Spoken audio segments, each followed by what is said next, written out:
Hi. Okay, so today I'm having Ben pick a book for me to read. I have sent him my want to read shelf or my Goodreads TBR shelf. I have both a long list as well as a sort of more current want to read list, and I am watching Ben pick right now. He has chosen, well, not chosen, but he clicked on Chef's Kiss, Chef's Kiss by Jarrett Melendez.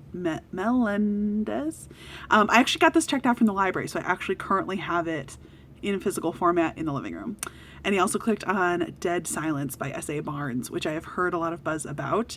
A little bit more thrillery, but I'm hoping to read some thrillers this summer or soon, so I would be intrigued by either of those choices. And he is requesting for me to look up Dead Silence because he wants me to see if it's available at my library. So, there are multiple copies of ebooks and audiobooks available. So he is definitely considering that as a potential option. Now he's clicked on Project Hail Mary, which is Andy Weir's, I don't want to say sequel, but sort of follow-up after The Martian, which Ben and I read together.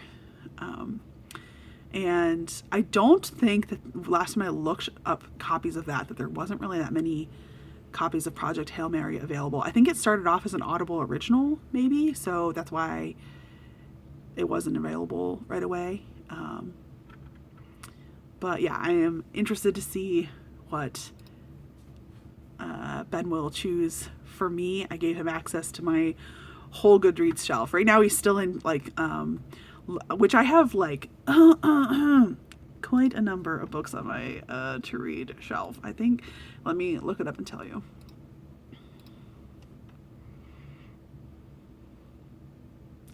I have 867 books on my want to read shelf, 320 on my long list, and 219 on my purchased. He's now asking me to look up Grown, which is by Tiffany D. Jackson. I'm trying to do all this. I should have 2 tabs open. Grown has copies available.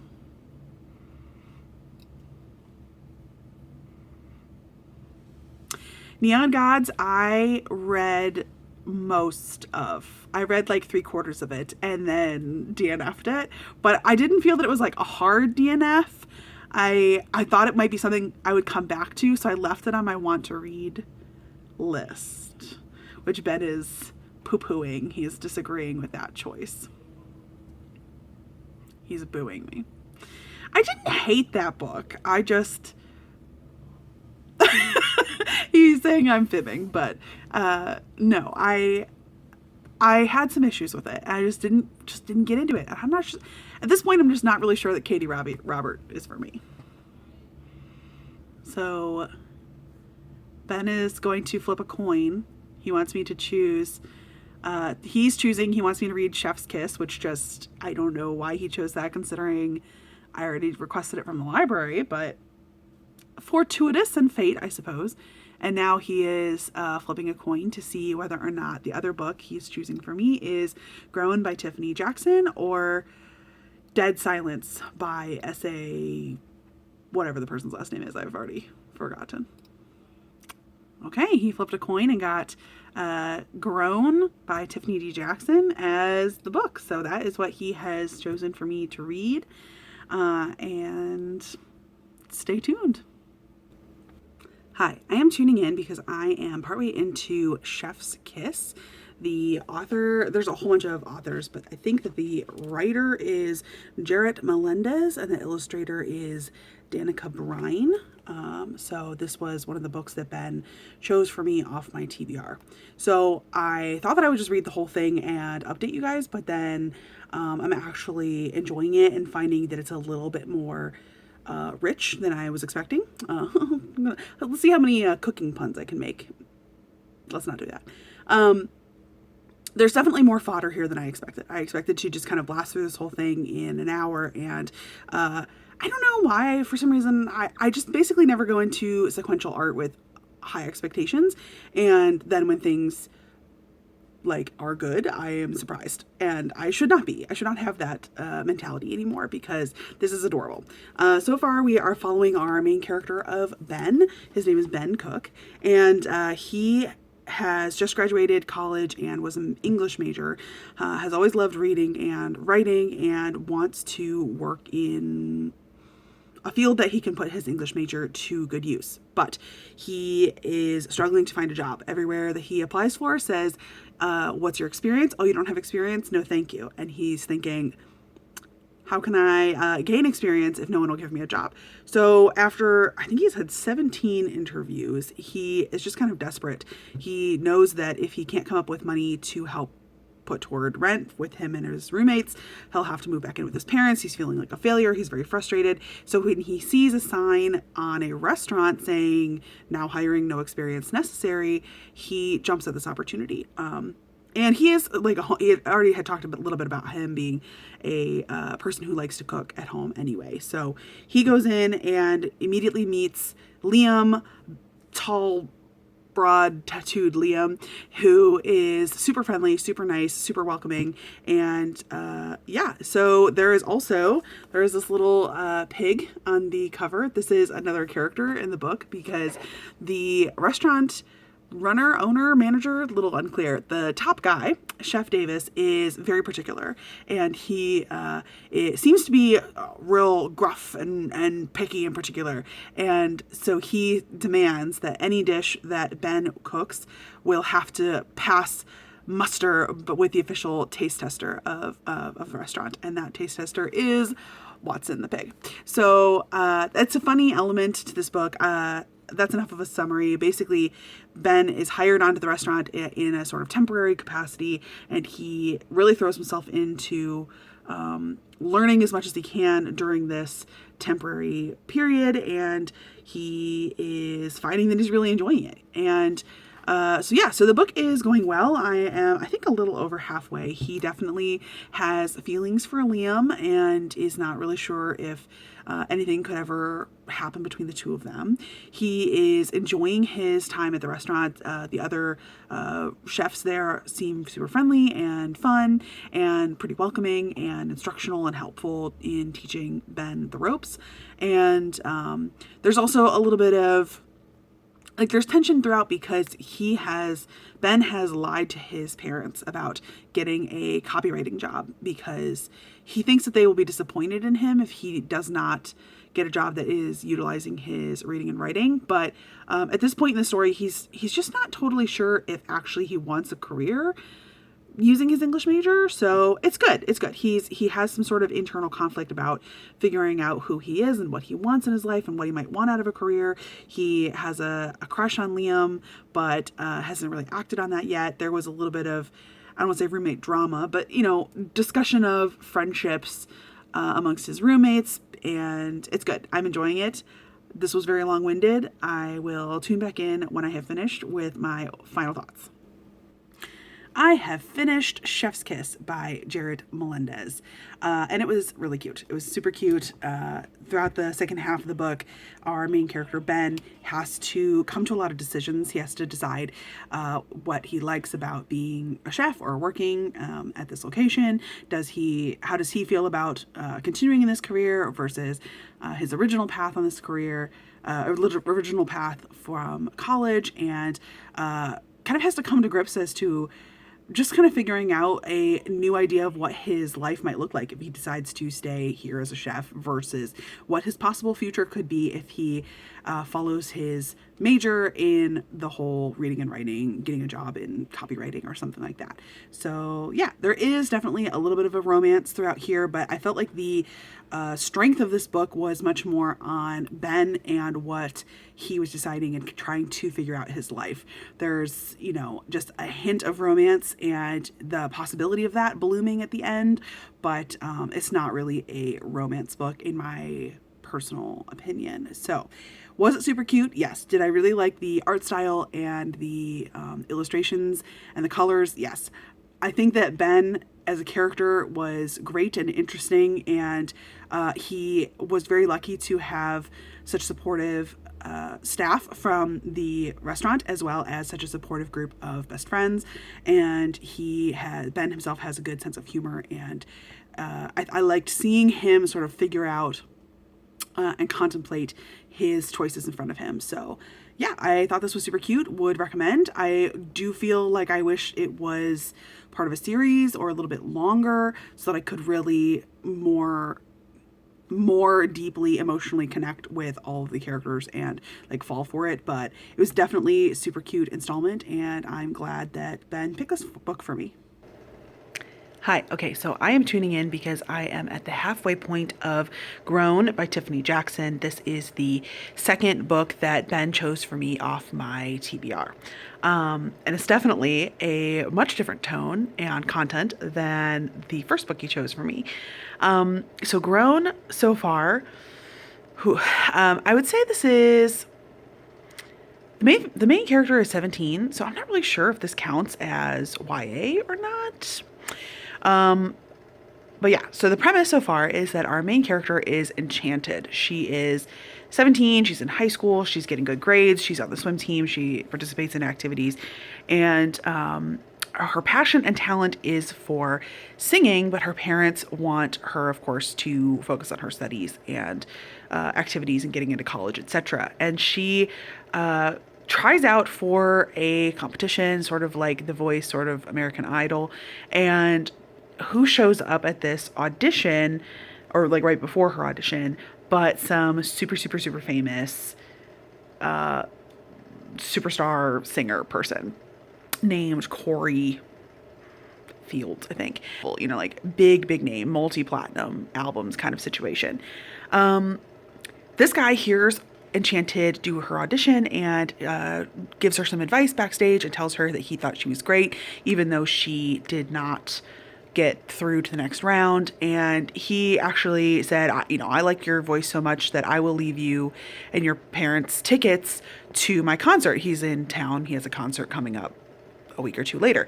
So they go to the concert, and he has left them super VIP tickets, and they get to go backstage and meet him and meet other famous people. And basically, this is the start of a relationship between this super famous singer, Corey Fields person, and Enchanted. He quickly encourages her to continue pursuing singing. He tells her how great she is, how great her voice is, how beautiful she is, and they begin a sort of secret texting relationship. They're sending each other YouTube videos and stuff all the time that are basically romance songs back and forth, and she's got this super, super mega crush on this super famous guy. He offers to like mentor her and give her private singing lessons, which her family can't afford. And yeah, so it's definitely at this point, halfway through the book, it is very clear from very early on, and I kind of knew this, that this is a grooming sort of situation where he is grooming her to be exactly what he wants. And yes, he does, end up like doing things for her. Like, it's not 100% only for him, but also it's gross because this guy is like 28 or 29 or something. There's like a 10 and a half or 11 year difference between them in age, and she is underage. So it's definitely hard to read. I feel like it is happening so gradually over time that I think that part of the point of writing this book was that it is to show how I don't say how easy it is, but sort of like how it happened to this character, because a lot of times I feel like there's a perspective from people who hear a horrible story that has come out about somebody and their behavior, and they're like, well, how could this ever happen? Like, how could this ever get to that point in the relationship? And I think that there's some belief in that regarding domestic abuse people as well. They're like, well, how could any person allow this to happen to them? And I feel like this book is really showing how manipulative this famous guy was, and how he like groomed her and manipulated her over time, and how this relationship developed in a way that this 17-year-old girl wasn't able to see any signs of anything going wrong. And even at the point where they are like, where things actually do start to like go wrong and like, cause harm for her or cause her discomfort or anything, like she is totally invested. And so I feel like that's, it's very, I don't say interesting, but I think is revealing to show all of this elements happening over the course of this book. The other element that I did not mention anything about is that there is a few smattering of chapters sporadically that show like a now, and like most of this book is told is like a then, leading up to the now part. But Enchanted has like basically woken up, found herself covered with blood, and she's in this guy's like apartment or suite or home or whatever, and she has found his body, and like there's banging on the front door, and it's police. So we kind of know based on that framework where this story is headed, and we are sort of left to believe or assume that maybe Enchanted was significantly involved some way. So I guess that's sort of like the mystery element, or a mysterious element that is developing and is sort of where the story is building up to. So I am finding the book gripping, and it is hard to read. It's definitely heavy, but I will tune back in at the end with final thoughts. Hi. Okay, so I have finished Grown by Tiffany Jackson, and I'm not really sure how I feel about this book yet. I just finished it a little while ago, but I don't know. I think that a lot of the messages that were sort of intended have come across. There was definitely discussions about power and abuse of that power and manipulation of young, naive people, a young woman in this case. There's definitely a lot of commentary about how people don't believe victims, especially when those victims are, young women or young Black women or underage minors, etc. And also a little bit of commentary about how the systems in place are also corrupt, because a lot of people throughout this book knew what was going on by the perpetrator but did nothing. So I think that in some ways those messages got across in the book, but also I felt like there was, in the construction of the book, there were some like pacing and plot issues. I felt like there was a couple plot holes. There was sort of this little stint in the middle where I felt like the author was making the main character an unreliable narrator, which in my opinion kind of goes against the entire point of people don't believe the victims.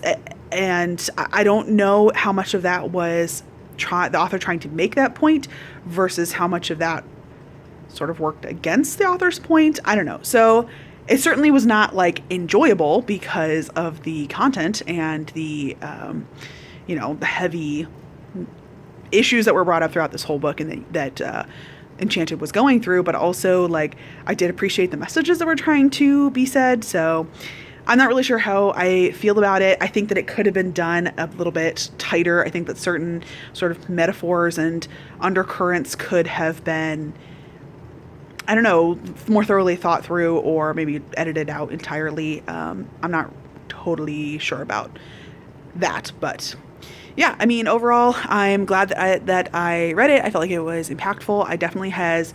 I remember when it was making kind of a splash, and I think it's partly because of the gorgeous cover, which is very striking and appealing. So I'm glad that I tackled it, and it was definitely a bit different to what I frequently am reading. So it was a good choice by Ben. And I guess that's where I'm going to wrap up this video, just because Ben chose 2 books, and I have now read those 2 books. I did structure this a little bit more in like a vlog style format. Let me know if you like this video style or content or idea, and if you would watch more of it again, I guess. So I had fun. It was nice to kind of take a couple things off of my TBR and to have, Ben pick something. So maybe I'll do a viewers vote next time. But thanks so much for watching. Please leave any comments down below in the comments if you have anything to say about this book or Chef's Kiss that I read, or any future, ideas on how I could do something similar to this again in the future. Thanks so much for watching. Bye.